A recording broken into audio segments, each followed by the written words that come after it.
ministre Phạm Minh Chính reçoit à Hanoï l'économiste en chef du département d'État américain en visite de travail au Vietnam. Le Vietnam figure dans la liste des 34 pays où les entreprises allemandes bénéficient d'une garantie d'investissement préférentielle en cas de risque. Rencontre avec Tim Dolan, un historien britannique qui a eu une profonde connaissance de l'histoire et du patrimoine architectural des villes vietnamiennes.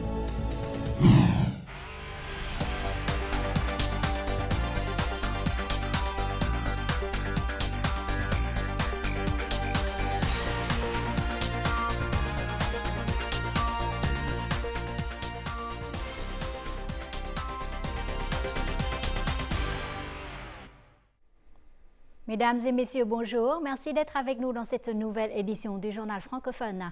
À l'Assemblée nationale, les députés ont donné leur avis sur les amendements de la loi sur les ressources en eau. Ils ont souligné la nécessité de créer une base de données sur les ressources en eau en vue de mieux répondre au changement climatique. Alors que le changement climatique augmente le risque de sécheresse et provoque des pénuries d'eau douce, de nombreux élus ont demandé d'élaborer un scénario visant à réguler l'utilisation de l'eau. Dans l'après-midi, les députés se sont penchés sur les amendements à la loi sur le logement. Certains délégués ont déclaré qu'il était nécessaire d'améliorer la réglementation sur le développement de logements à étages et d'appartements individuels, également appelés mini-appartements, afin de mobiliser les ressources sociales dans le développement de logements tout en garantissant la sécurité.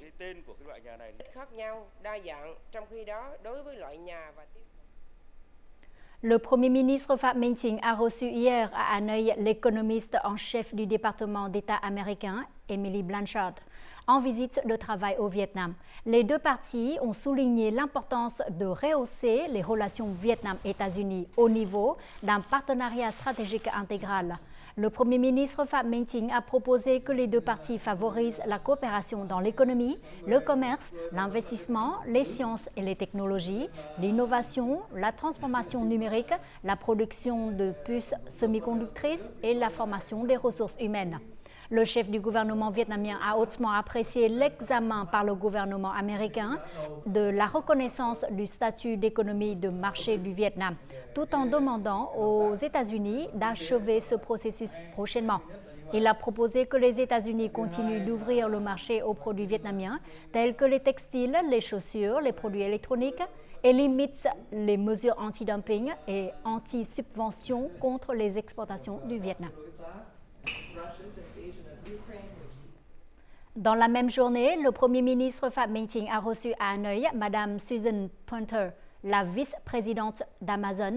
Phạm Minh Chính a souligné que la promotion de la coopération dans les domaines de la science, de la technologie et de l'innovation était l'un des nouveaux piliers du partenariat stratégique intégral entre les deux pays. Le Premier ministre a proposé qu'Amazon soutienne le Vietnam dans la formation des ressources humaines, le développement du commerce électronique et du commerce transfrontalier et aide les petites et moyennes entreprises vietnamiennes à se connecter au système d'Amazon au monde. Susan Punter s'est déclarée d'accord avec l'esprit de partage des risques et de collaboration gagnant-gagnant évoquée par le Premier ministre, affirmant qu'Amazon souhaite coopérer étroitement et à long terme avec le Vietnam. Le vice-premier ministre Trần Hồng Hà a participé au forum global Gateway organisé les 25 et 26 octobre par la Commission européenne à Bruxelles, en Belgique. Le dirigeant vietnamien a prononcé un discours réaffirmant la détermination et les actions du gouvernement vietnamien pour mettre en œuvre les engagements pris lors de la COP26. Il a demandé aux pays développés et au secteur privé de soutenir le Vietnam en matière de technologie, de financement vert, de formation des ressources humaines et d'expérience en gestion, en particulier dans le domaine de la production d'hydrogène vert et de transition énergétique. Dans le cadre du forum, le ministère vietnamien des Finances a signé un accord de coopération avec la Banque européenne d'investissement pour une transition énergétique équitable au Vietnam.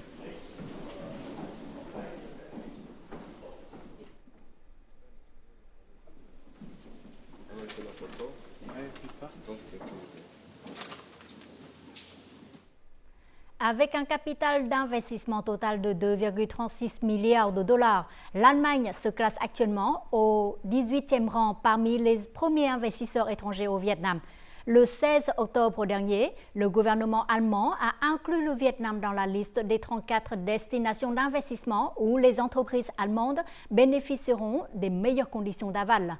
Le fait que le Vietnam figure dans cette liste affirme non seulement l'attractivité du pays en tant que destination d'investissement, mais montre également le soutien du gouvernement allemand en faveur des entreprises investissant au Vietnam.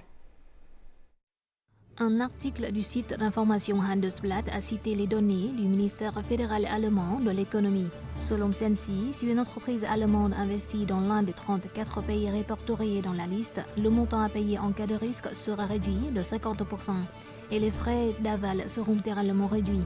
Le Vietnam est l'un des 34 pays de cette liste. L'aval d'investissement est un outil important du gouvernement allemand pour promouvoir le commerce bilatéral et accroître les investissements allemands à l'étranger. Cette politique rend les projets d'investissement allemands à l'étranger plus faciles et moins coûteux, notamment en cas de risque, avec une main-d'œuvre fiable, une position géographique favorable et sa stabilité politique. Le Vietnam est choisi par de nombreuses entreprises allemandes comme une destination d'investissement et un marché important. Le gouvernement allemand l'apprécie hautement.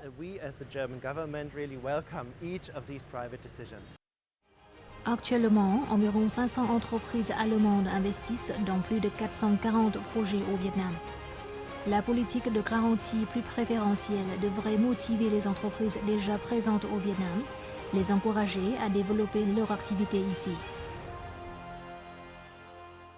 L'engagement du gouvernement à soutenir les entreprises via la politique de garantie des investissements permet aux entreprises allemandes d'avoir plus de confiance et de motivation pour choisir le Vietnam, en particulier pour les projets sur le long terme. Par exemple, B. Braun est présente au Vietnam depuis plus de 30 ans avec un investissement total de 150 millions de dollars. Nous prévoyons de doubler ce montant dans les prochaines années. La nouvelle politique est considérée comme un outil de soutien, contribuant à renforcer l'attractivité existante du Vietnam. Il réaffirme que le Vietnam est non seulement une destination potentielle, mais aussi un lieu d'investissement sûr, même pour les petites et moyennes entreprises, qui représentent 90% de la structure de l'économie allemande. Les nouvelles conditions de garantie des investissements allemands à l'étranger entreront en vigueur en novembre prochain. Le Vietnam est actuellement le plus grand partenaire commercial de l'Allemagne en Asie du Sud-Est, tandis que l'Allemagne reste le plus grand partenaire commercial du Vietnam dans l'UE depuis de nombreuses années.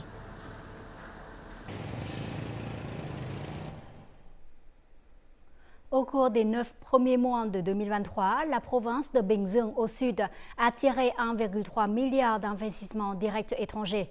Grâce à la préparation de bonnes infrastructures et à une bonne réforme substantielle des procédures administratives, Bình Dương est la deuxième localité du pays en termes d'attraction des investissements directs étrangers. Ce groupe suisse de haute technologie vient d'inaugurer sa 4e usine à Bình Dương. L'usine a développé ses capacités techniques, amenant son niveau de production au Vietnam à un niveau comparable à ceux en Suisse, en Allemagne et aux États-Unis. Nous fournissons près de 30% des aides auditives du marché. Nous avons décidé d'augmenter la production de l'usine. Parmi les pays et territoires investissant à Bình Dương, le Japon occupe la 2e place avec près de 6 milliards de dollars pour 350 projets. Bình Dương a un taux de croissance rapide. Les autorités locales sont également très intéressées par l'attraction des investissements étrangers. À l'avenir, nous souhaitons accroître davantage nos investissements au Vietnam, en particulier à Bình Dương. Malgré les nombreuses difficultés du marché, au cours des 9 derniers mois, le chiffre d'affaires des exportations de Bình Dương a atteint plus de 23 milliards de dollars et les importations plus de 16 milliards de dollars, de sorte que l'excédent commercial a atteint près de 7 milliards de dollars. Le produit régional brut a augmenté de 4,9% en glissement annuel. Bình Dương accélère la mise en œuvre d'un développement économique rapide et durable basé sur l'application de la science et de la technologie, l'innovation et l'augmentation de la productivité du travail. Nous avons davantage de parcs industriels de haute technologie. La localité promeut également le développement durable, utilise les énergies renouvelables et traite efficacement les déchets et l'environnement. La province de Bình Dương s'engage à continuer de promouvoir la réforme des procédures administratives afin d'assurer la transparence et de créer les conditions les plus favorables aux investissements des entreprises. Elle se concentrera aussi sur le développement de services de haute qualité pour répondre aux besoins de production et commerciaux des entreprises, ainsi qu'aux besoins de développement urbain de la localité. Les prix du riz sur la plupart des marchés traditionnels de Ho Chi Minh Ville ont augmenté ces derniers temps en raison de la forte hausse du prix d'exportation du riz vietnamien. Selon les petits commerçants, l'approvisionnement en riz des provinces vers les marchés traditionnels d'Ho Chi Minh Ville est plus limité qu'auparavant. Cependant, les systèmes de supermarchés de points et points de vente se sont efforcés de stabiliser le marché. Par conséquent, les prix de vente sont restés stables. État des lieux. Depuis plusieurs mois, les fournisseurs de riz à Ho Chi Minh Ville envoient continuellement des avis d'augmentation des prix. Actuellement, le kilo de riz ordinaire a augmenté d'environ 3 000 dong par rapport à juin. L'augmentation continue des prix inquiète de nombreux petits commerçants, car la vente n'est pas rentable. Les prix ont augmenté plusieurs fois ces derniers mois. Le prix du riz est passé de 16 000 dong à 19 000 dong le kilo. Même si nous sommes en octobre, les prix du riz restent très élevés. Actuellement, nous n'avons pas de profit. Nous vendons uniquement pour fidéliser nos clients. Même si les fournisseurs ont augmenté le prix, de nombreux systèmes de supermarchés appliquent toujours des prix stables. Afin d'aider les consommateurs, ce supermarché a accepté de réduire ses bénéfices et d'augmenter la quantité de riz en réserve.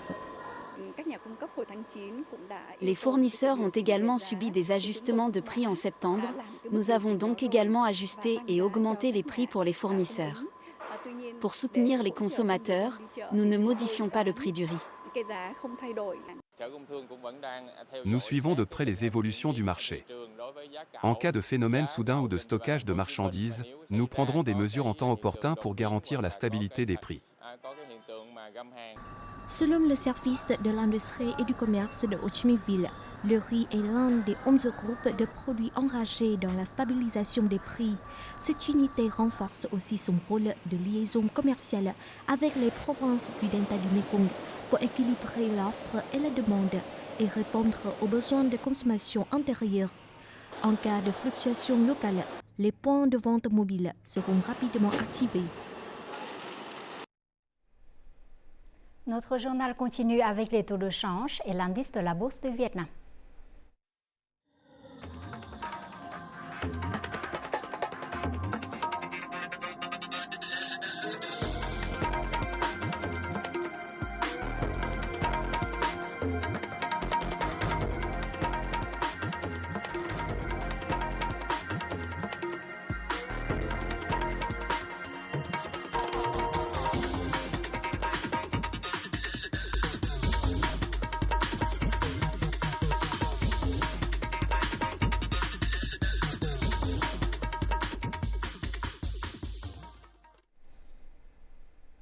Rétrécir le gris, illuminer le vert est le thème de la 15e conférence internationale sur la mer orientale tenue les 25 et 26 octobre à Ho Chi Minh Ville.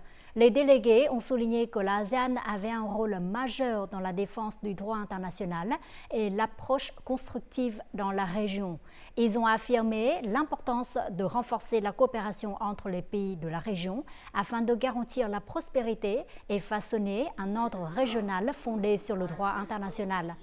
Cette conférence internationale a pour but d'identifier les potentiels futurs de coopération maritime dans la transition verte, les nouvelles technologies, l'énergie éolienne et la conversion de l'énergie marine. Pour la première fois, une séance plénière destinée spécifiquement aux jeunes leaders a eu lieu. Ces dernières années, le parti et l'État ont accordé une attention particulière à la fourniture des informations et des connaissances pour améliorer le niveau d'instruction des ethnies minoritaires.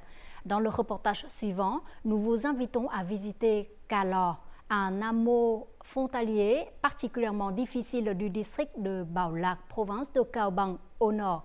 Pour changer la mentalité et les méthodes de travail des groupes ethniques, les autorités locales ont fait des efforts pour développer des relations étroites avec les habitants, écouter leurs opinions et renforcer leur confiance en les politiques du parti et de l'État.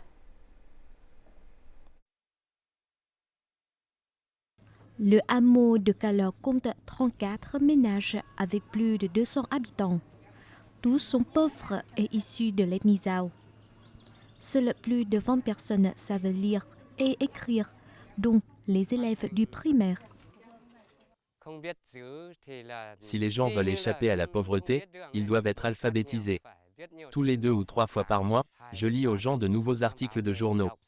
Je choisis souvent quelques articles qui intéressent les gens et je les leur explique ensuite en langue de l'ethnie Zhao. Comme nous ne savons pas lire, nous aimons écouter les articles de journaux. Nous voulons en savoir plus sur l'élevage et l'agriculture. En raison du manque de réseaux de télécommunications, nous distribuons chaque mois des journaux gratuits à la population. Les rôles du chef de hameau et du secrétaire de cellule du parti sont cruciaux pour aider les gens à accéder plus rapidement à l'information. En plus de lire les journaux pour la population, les autorités locales organisent régulièrement des réunions et des rencontres pour écouter les opinions des citoyens et les aider à rechercher des solutions pour améliorer leur vie. Cette année, nous avons perdu un buffle. Nous avons du mal à joindre les 2 bouts. J'espère que les autorités locales pourront nous aider. Chaque année, nous organisons 2 voyages d'affaires pour échanger avec les électeurs locaux, écouter leurs avis et comprendre leurs aspirations. De plus, chaque trimestre, nous établissons des groupes de travail pour aider les gens à mieux comprendre les politiques du parti. Les réunions directes ont contribué à renforcer les relations entre la population et les autorités locales.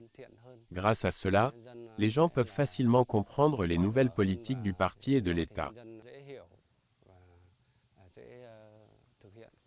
Écouter l'opinion des gens ou encore renforcer la confiance des gens dans les politiques ne sont plus de simples slogans.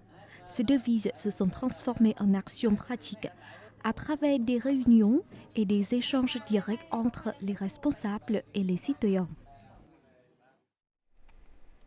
Dans de nombreuses zones rurales et montagneuses, les habitants dépendent principalement de l'autosuffisance en raison du manque de marché de produits de base. Ils n'ont pas d'emploi ni de revenus stables. Pour résoudre ce problème, il est essentiel de créer davantage d'emplois de qualité pour aider les habitants à augmenter leurs revenus et à réduire la pauvreté sur le long terme. La production du jeune riz roulant a créé de nouvelles opportunités d'emploi et augmenté les revenus de nombreux ménages de la province de Bakat. Après que cet homme se soit tourné vers la culture du jeune riz roulant, son revenu a augmenté de 30% par rapport à la riziculture traditionnelle. Bien que cela soit plus difficile, produire du jeune riz gluant nous rapporte des revenus plus élevés. Nos conditions de vie se sont donc nettement améliorées. Dans cette localité, des équipes de production se sont constituées, fournissant un emploi et des revenus stables à de nombreux habitants. Lorsque les résidents fabriquent un produit, il faut que les acheteurs viennent l'acheter. Notre objectif sera d'ajouter de la valeur à ces produits. Dans les années à venir, Bakat vise à élargir sa gamme de produits agricoles afin de créer davantage d'opportunités d'emploi pour ses habitants. La province aide les gens à participer à la chaîne de production et de commerce. Elle encourage aussi les entreprises à investir dans l'agriculture, l'un des domaines clés de la province.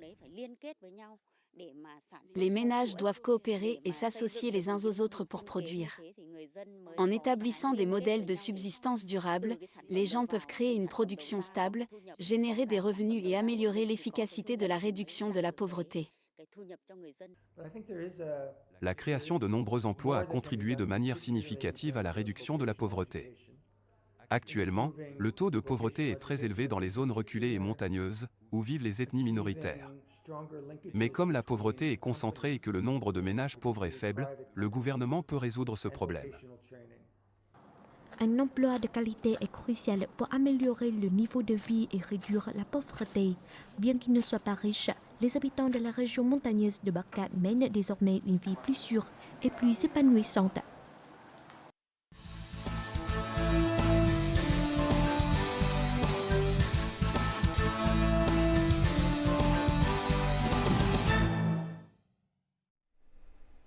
Pour les connaisseurs de l'architecture ancienne d'Ho Chi Minh Ville, Tim Doling est un nom familier. Il fait partie des étrangers qui ont une profonde compréhension de l'histoire de presque tous les coins de rue et des ouvrages de la ville à travers différentes périodes historiques. Cela fait 20 ans que l'historien britannique réside au Vietnam. Il a relié et préservé à sa manière les souvenirs du passé et du présent de plusieurs régions. Nous le rencontrons tout de suite. Je m'appelle Tim Doling. Je viens de Bristol, une ancienne ville portuaire du Royaume-Uni. À l'université, j'ai étudié l'histoire. Je suis arrivé au Vietnam pour la première fois en 1989. Alors que je travaillais à Hong Kong, je suis venu au VN en tant que touriste.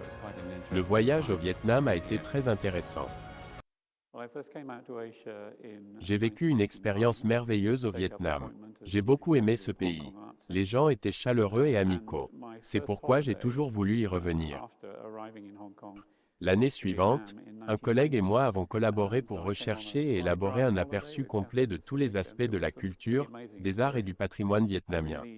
Nous avons aussi collecté des informations sur les artistes vietnamiens pour établir des échanges entre Hong Kong, Chine et le Vietnam. À cette époque, mon intérêt originel pour l'histoire a été ravivé.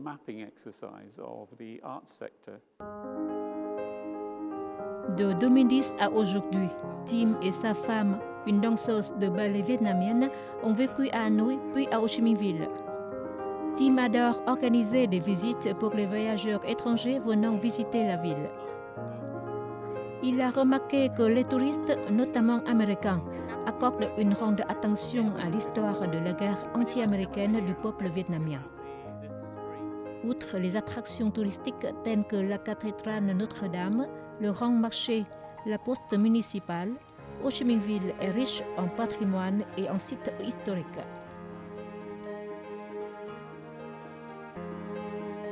Je travaille dans l'industrie du patrimoine en Nouvelle-Zélande. Il est donc important de découvrir les valeurs patrimoniales des villes visitées. Pour moi, ces bâtiments vivants représentent la culture des habitants et racontent ce que leurs ancêtres ont vécu pendant la période coloniale. C'est vraiment significatif. Sous le guide de Tim Doling, les touristes étrangers vont de surprise en surprise en découvrant des choses qu'ils n'ont jamais connues. C'est le Grand Canal. La dernière section du canal a été comblée dans les années 1880. Et c'est là où nous en sommes. Comme je l'ai dit, cette zone est devenue un boulevard à la fin des années 1860. En 1885, le premier chemin de fer d'Indochine en provenance de Saïgon y fut construit. Et la première gare se trouvait également ici.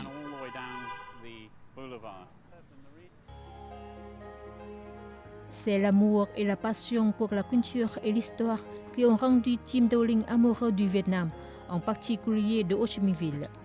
Il a également inspiré de nombreuses personnes à préserver et à valoriser les souvenirs du passé et du présent du Vietnam.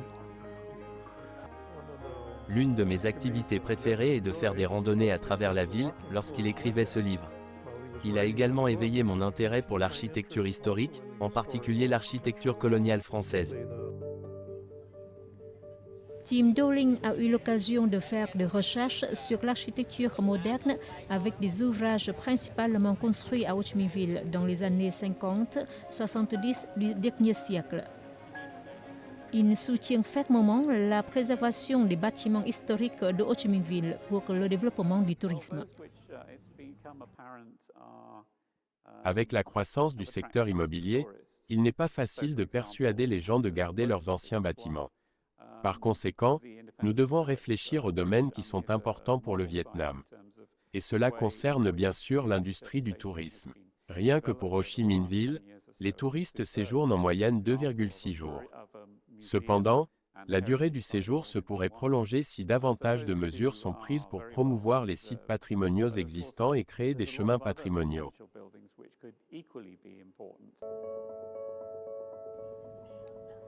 Au fil des années, Tim Dolling s'est consacré corps et âme à la rédaction de guides de voyage sur le Vietnam. Il a publié à ce jour 3 guides pour les voyageurs indépendants. Le premier livre, À la découverte de Hue, a été publié et lancé en 2018. Le livre présente plus de 500 ans d'histoire de la dynastie des Nguyen, offrant l'occasion d'admirer et d'en apprendre davantage sur le riche patrimoine lié à 9 seigneurs et 13 empereurs de la dynastie des Nguyen, ainsi que des reines, princes, princesses et mandarins. La publication la plus connue de Tim Dolling est À la découverte de Saigon Chợ Lớn, le patrimoine fêting de Ho Chi Minh Ville, publié en 2019. Le livre retrace le développement et la croissance de la ville depuis le XVIIe siècle à nos jours. Il fait découvrir aussi 21 itinéraires de voyage à Ho Chi Minh Ville et dans les zones voisines telles que Hoc Mon, Biên Hòa et Cần Giờ. Le livre aborde également le patrimoine détruit au fil des années et propose des mesures pour résoudre ce problème.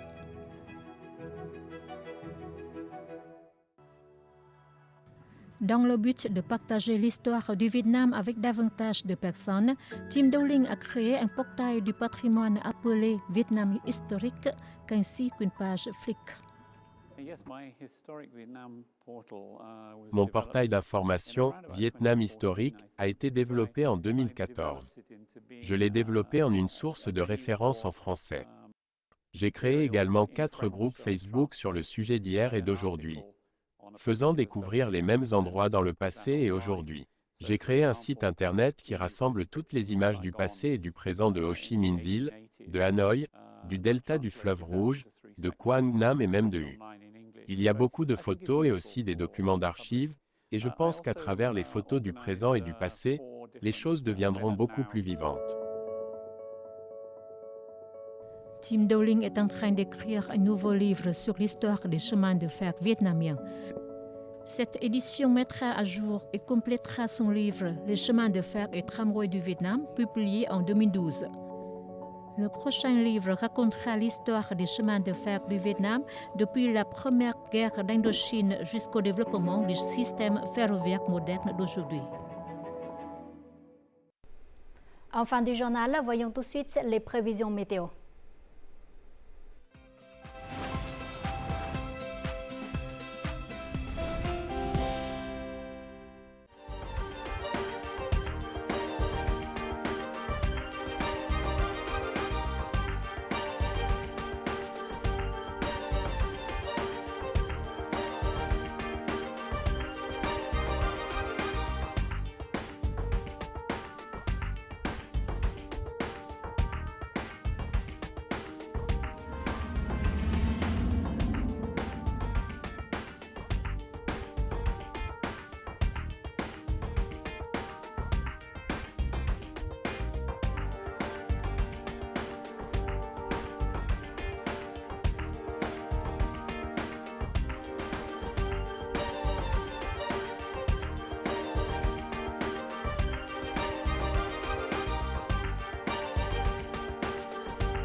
Les informations sur la météo a clôturé notre journal. Merci pour votre fidélité. Au revoir et à demain.